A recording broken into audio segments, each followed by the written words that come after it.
আমার ফ্রেন্ড লিস্টে কিছু মৃত মানুষের আইডি আছে। আমি ইচ্ছে করে তাদেরকে আনফ্রেন্ড করি না।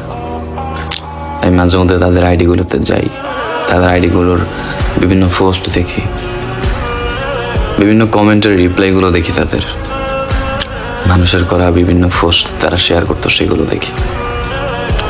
এই মানুষগুলো কয়েকটা দিন আগেও অ্যাক্টিভ ছিল, কয়েক ঘন্টা আগে অ্যাক্টিভ ছিল, তো অথচ আজ তারা পৃথিবীতে নেই, চলে গেছে না ফেরার দেশে। আবার যখন কারো উপর বড্ড রাগ হয় তখন আমি এই আইডিগুলোতে ঘুরে আসি, তখন নিমিষে আমার রাগ কমে যায়। কি হবে এত রাগ করে, কি হবে মানুষের উপর এত অভিমান করে? এই ক্ষণিকের দুনিয়ায় মন খুলে হাসতে শিখো, মানুষকে ক্ষমা করতে শিখো, জীবন সুন্দর হয়ে যাবে।